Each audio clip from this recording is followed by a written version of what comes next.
Assalamualaikum warahmatullahi wabarakatuh. Hai para pencinta catur dan para catur mania, selamat datang kembali di Legenda Catur Dunia. Kita masih menyoroti permainannya Iran Kharisma Sukandar yang berlaga di Abu Dhabi International Jazz Festival yang sudah memasuki babak ke-8 tadi malam. Di situ di layar bisa kalian lihat data-data permainannya Iran Kharisma Sukandar, mulai elo ratingnya, performa ratingnya, atau posisi starting rank atau unggulan keberapa. Iran itu termasuk unggulan ke-72 dan sampai 8 babak ini mempunyai tambahan feeder rating 21,4 poin. Poin yang didapat adalah 4,5 dan rankingnya sampai 8 babak ini kawan turun kembali ke posisi ke-43.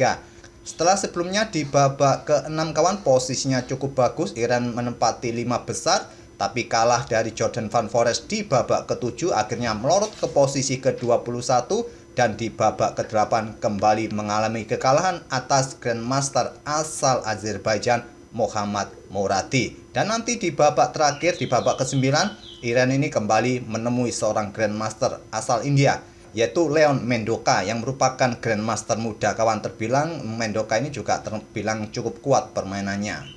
Kita doakan saja di game terakhirnya bisa memetik kemenangan sehingga memperbaiki posisi di klasemen kawan. Oke, langsung saja kita ke atas papan lihat permainannya Iran di babak ke-8 tadi malam bertemu dengan Grandmaster asal Azerbaijan Mohammad Moradi. Iran yang pegang hitam dan di sini Mohammad Moradi pegang putih mengawali dengan pion C4 pembukaan Inggris, dibalas dengan permainan karokan defense system kawan dengan pion C6. Pion D4, pion D5 berganti sekarang jadi Slav defense, kuda F3, kuda F6, pion E3, pion E6 berubah lagi kawan ke bentuk permainan semi Slav yang nanti diikuti gajah, kuda berkembang ke petak D7 selanjutnya, gajah D3, gajah D6, kuda C3, kuda BD7 dan pion E4 menantang pertukaran pion untuk didorong lagi kalau tidak diterima kawan, ataupun juga segera membuka kembali diagonal gelap bagi gajahnya. Pion D pukul pion E4 pilihan utama kawan pada posisi ini dan diambil balik dengan kuda. Di posisi ini ada juga yang pion D pukul pion C4, sama-sama nanti memberikan ancaman bagi perwira masing-masing. Iran memilih jalur utama, pion D pukul pion E4 dipukul balik oleh kuda. Iran melanjutkan pertukaran kuda, diambil balik oleh gajah putih, kuda F6, ancam gajah, gajah mundur ke C2 dan melanjutkan gajah B4. Lanjut Iran skak. Tapi langkah ini merupakan langkah yang tidak disukai oleh Stockfish kawan. Walaupun di game-game terdahulu ini merupakan pilihan utama. Stockfish menyarankan pada posisi ini kawan kalian bisa melanjutkan menteri C7 atau pion B6 ataupun bahkan pion C5 kawan. Tapi kebanyakan manusia memilih jalur utama dengan gajah B4. Tentu saja balasan utamanya adalah gajah D2 dan di sini menteri ini bisa keluar kawan ke peta A5, jalur yang dipilih oleh Stockfish, dan mungkin akan juga menahan diri tidak melakukan pertukaran gajah gelap. Mungkin putih langsung mempersiapkan rokade. Baru di sini hitam bisa melanjutkan pertukaran semacam ini. Kalau diambil oleh menteri, ya hitam melanjutkan saja pertukaran menteri. Kalau diambil oleh kuda, hitam bisa melakukan rokade. Tapi Iran langsung bertukar gajah gelap dipukul balik oleh menteri. Di sini Iran melakukan rokade. Stockfish menyarankan sedikit menunda kawan. Lebih baik melakukan pergerakan perwira terutama menteri ke petak C7. Anggap saja putih rokade, barulah di sini hitam bisa melanjutkan rokade atau pion B6 kawan. Iran langsung saja melakukan rokade, ya termasuk langkah prinsipal, dan di sini putih dalam posisi yang lumayan unggul kawan. Pada posisi ini putih mempunyai dua opsi.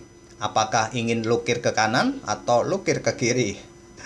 Bahasa kampung di tempat saya itu lukir kalau mau rokade kawan. Gimana tempat kalian? Apakah sama lukir seperti ini? Di sini langkah terbaik versi Stockfish, rokade panjang kawan. Tapi Ahmad Moradi ini memilih dengan rokade pendek. Atau tadi sebelum rokade memainkan pion H4 langsung nanti diikuti dengan rokade panjang juga bagus. Tapi putih memilih rokade pendek. Iran melanjutkan dengan pion B6. Benteng A bergeser ke D1 lanjut putih, menteri C7 dan selanjutnya benteng F ke E1. Dua benteng putih sudah siap menempati lajur-lajur pusat. Iran melanjutkan gajah B7, Dan di sini kawan, pion C5 tantang putih. Saya rasa hitam ataupun putih juga tidak akan melanjutkan pertukaran pion di peta C5 ini kawan. Masing-masing nanti akan merusak bangunan pionnya. Kalau pion pukul pion di sini ya nanti putih masih mempunyai struktur pion yang bagus kawan. 3 pion melawan 2 pion hitam sayap menteri. Begitu juga dengan putih, kalaupun nanti ke depannya pion C pukul pion B6 ini, maka putih akan mempunyai pion yang sendirian. Iran menjawab dengan benteng F ke D8. Di sini menteri C3 menghindari pimpinan, kuda D5, menteri A3 menghindari serangan kuda sekaligus tetap menjaga peta C5-nya, dan Iran mempressure dengan menteri E7. Pion H6 merupakan pilihan stockfish, Iran memilih dengan menteri E7. Kuda D2 dan dijawab dengan langkah kuda C7. Kuda C4 pressure pion di sini kawan, dukungan bagi pion yang melakukan pertempuran di peta B6. Di sini kuda B5 terlebih dahulu. Menteri E3 tetap menjaga pion dari pressure benteng dan kuda. Menteri F6 memberikan 3 kali tekanan dan kuda E5 blokade. Kalau putih melanjutkan pertempuran di sini kawan, kuda hitam akan ambil pion D4 untuk ancam gajah. Jadi hitam punya tempo di sini kawan. Di sini pion A pukul pion B6 dihantam kembali oleh kuda, benteng naik, serang kuda, kuda mundur. Pion C5 akan dimainkan, perkuat posisi kuda di peta pusat, membuka diagonal terang bagi gajahnya. Hitam akan mempunyai kesempatan untuk melakukan serangan balik. Permainan masih seimbang memang di posisi seperti ini kawan. Memang terlihat di sini putih mempunyai 2 pion mayoritas kawan yang bisa jadi andalan di permainan endgame. Hitam pun juga mempunyai kesempatan yang bagus dengan diagonal terangnya dari gajah. Ya, permainan pun masih dirasa seimbang pada posisi ini kawan. Tapi putih sudah kehilangan kesempatan yang bagus atau keunggulannya. Oleh karena itu, putih memilih kuda E5 dan Iran menjawab dengan pion G6, blokade diagonal terang dari gajah terang ini kawan. Bukan langkah yang kuat, stockfish menyarankan saatnya untuk melakukan pertempuran semacam ini kawan. Dan di sini bisa melanjutkan pertukaran benteng. Tapi memang terlihat bahwa putih ini masih tetap menguasai di sini kawan. Tapi kalian juga masih bisa menantangnya di sini. Dan jika terjadi pertukaran semacam ini ya masih bisa kalian pukul balik dengan menteri. Tapi di sini Iran lebih memilih dengan pion G6 dan dilanjut dengan gajah B3 lanjut Murati. Kuda mundur ke C7 ingin menempati pos peta D5 blokade lagi kawan. Di sini akses bagi pion bagi gajah. Selanjutnya kuda ke peta G4. Menteri mundur ke G7, menteri F4. Tetap memberikan dukungan bagi kudanya, punya opsi ke sini nanti, tapi yang jelas kuda ke sini melakukan skak dan mendapatkan pion jika raja bergeser ke peta H8 dan garpu benteng sekaligus kawan. Dan di posisi ini putih juga cukup kuat dengan diagonal terangnya, ada gajah di peta B3. Dan pada posisi memang sulit untuk mencari langkah terbaik. Iran memilih benteng C8. Langkah terbaik adalah pion F5 kawan. Kuda H6 skak, mungkin inilah yang tidak disukai oleh Iran kawan. Inilah yang mungkin tidak disukai oleh Iran. Iran memilih dengan benteng C8 dan putih tidak melanjutkan dengan kuda H6. Memilih dengan pion H4 terlebih dahulu. Langkah terbaik ya kuda H6 skak. Kalau bergeser ke sini pion ini bisa diambil, benteng jatuh. Atau pada posisi ini kuda H6 raja bergeser ke sini kawan. Di sini kalian bisa sikat pion di sini. Inilah kawan yang bisa kalian lanjutkan. Tapi pion H4 dipilih oleh putih dan Iran melanjutkan pion B pukul pion C5. Bukan juga pilihan terbaik. Menggeser raja agar tidak kena tempo skak merupakan pilihan terbaik. Iran melanjutkan pion B pukul pion C5. Dipukul balik oleh pion D. Dan Iran melanjutkan pertukaran benteng di sini, dipukul balik oleh benteng. Benteng tetap mendapatkan kontrol di lajur D. Dan Iran melangkah kuda D5, gajah sikat kuda di sini, dipukul balik oleh pion C, kuda F6 sekarang skak. Raja ke H8 dan selanjutnya pion B4, perkuat posisi pion dari ancaman benteng. Pion H6 lanjut Iran. Di sini menteri bergeser ke peta E5. Dan Iran melanjutkan dengan pion G5, tantang atau membuka peta-peta bagi pergerakan menterinya. Benteng naik ke peta D4, perkuat baris keempatnya kawan jika terjadi pertukaran di sini. Dan Iran melanjutkan dengan gajah A6. Benteng G4, pressure pion yang di sini kawan. Dan nanti pion pukul pion bisa dilanjutkan oleh putih, menteri G6. pion H pukul pion G5, menteri ke B1 terlebih dahulu skak. Di sini raja ke H2, menteri ke F5, tantang Iren, langsung diterima. Kalaupun menolak kawan, anggap saja menteri ini mundur ke peta A1, tetap menjaga kudanya, maka pion E5 kawan. Putih langsung menerima tantangan pertukaran menteri, dipukul balik oleh pion. Selanjutnya benteng H4, pressure pion di sini, pion dalam posisi kena pin, tidak bisa ambil pion putih. Raja G7 dan benteng ambil pion H6. Tidak ditantang dengan benteng di sini kawan, karena kenapa? Karena kuda akan ambil pion yang di sini dan bisa saja akan melanjutkan pertukaran seperti ini, tetap putih masih unggul 2 pion. Iren memilih dengan gajah J4, kuda H5 skak memaksa raja mundur. Selanjutnya pion A3, perkuat bangunan pionnya kawan juga untuk menghindari gajah terang ini.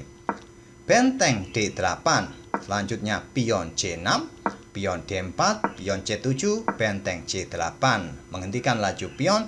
Di sini benteng D6, lanjut putih untuk melakukan ancaman skak memaksa pertukaran benteng.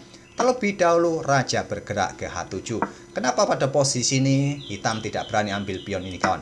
Ancamannya skak mat kawan, yaitu dengan langkah benteng skak, raja bergerak ke sini, satu-satunya peta diikuti kuda skak, raja ke G6 dan benteng G8 skak mat kawan. Raja sudah tidak bisa ke sini, tidak bisa ambil pion, tidak bisa ke sini, skak mat kawan. Oleh karena itu, Iren memilih dengan raja menghindar ke H7 terlebih dahulu. Kuda F6 skak, raja ke G6, dan selanjutnya pion F4. Memperkuat posisi pionnya, pion D3, dan di sini benteng D8. Gajah E6. Kenapa tidak sikat? Ya tentu saja pion bisa promosi. Gajah D6 dipilih oleh Iren.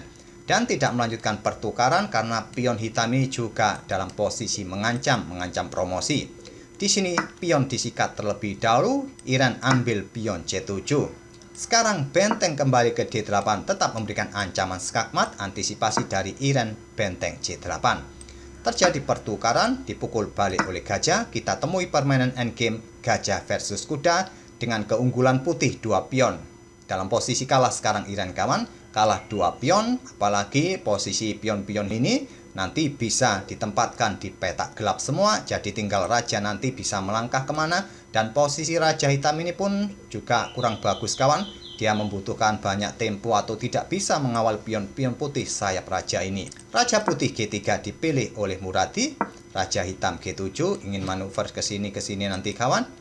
Raja putih F2, raja F8, raja putih E3, gajah B7, pion didorong menghindari ancaman gajah. Raja hitam E7, raja putih D4, raja hitam D6. Dan di sini kuda E8 skak. Di posisi ini Iren menyerah. Karena sudah sulit kawan bagi hitam untuk melanjutkan permainan dengan posisi pion-pion putih yang berada di petak gelap, sedangkan dia punya gajah terang, tidak bisa ambil pion putih, sedangkan kuda ini sangat luas pergerakannya, bisa ambil pion-pion hitam ke depannya. Mungkin kalau permainan tetap dilanjutkan dengan langkah raja ke petak E7, kuda akan ke petak G7, incar pion di sini kawan. Kalaupun di backup dengan gajah di petak J8, raja putih akan ke petak E5, pion ini tetap jatuh kawan. Dan tetap saja kalau kita lanjutkan, putih jelas-jelas menang, tak perlu kita lanjutkan lagi. Oke, itulah kawan kekalahan ketiga dari Iren Kharisma Sukandar yang berlaga di Abu Dhabi International Chess Festival dan menempati posisi ke-43 di klasemen sementara. Tinggal menyisakan satu babak lagi, kita doakan saja kawan, agar di babak terakhirnya Iren bisa memetik kemenangan walaupun bertemu dengan seorang Grandmaster pun. Semoga permainan dari kedua pemain tadi bisa menghibur kalian dan kita akan bertemu di video-video berikutnya. Terima kasih. Wassalamualaikum warahmatullahi wabarakatuh.